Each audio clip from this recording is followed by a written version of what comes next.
Chet Kincaid with that grape juice. Grape juice, that's a dope ass name. I like that. That's cool. So I learned that you didn't even know that you were actually going in for a young Kanan. So please walk us through the moment and your reaction afterwards when you found out that you were going to be the Kanan star. Well, I mean, actually, at this point, I still hadn't even officially known that I was going to be Kanan Stark. They just told me that, the project I had been auditioning for was Raising Kanan, and that they wanted to test me in the role of Kanan. But just hearing that information kind of was like it kind of shocked my world for a second. It was, there was the initial shock of, oh my gosh, we're here, and they want to move forward.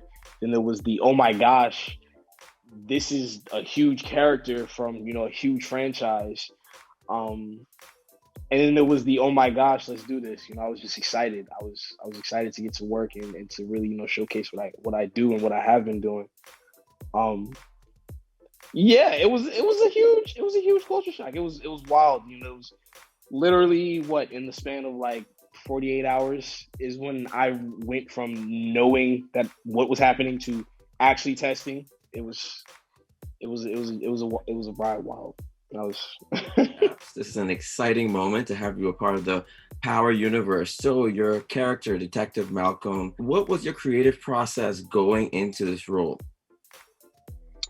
That's a good question. I mean, my creative process is different based on each character and kind of how I'm building it out. And with this guy, with Howard, like I said, I think I said it earlier, but like he has hands everywhere in so many different places, and he's really trying to assume that power, because it all comes back to him.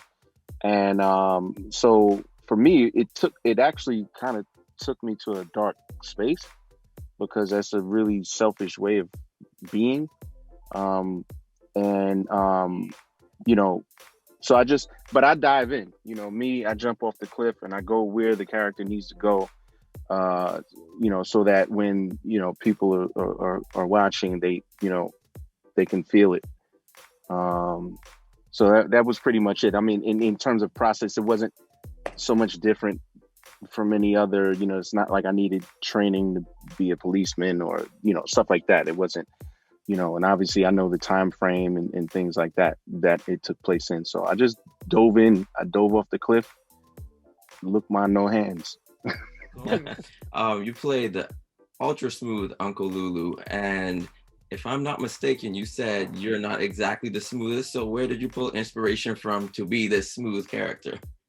London. I'm kidding. No. The baby oil that London uses on his skin currently. No. No, I guess it's just it's isolating a part of your personality that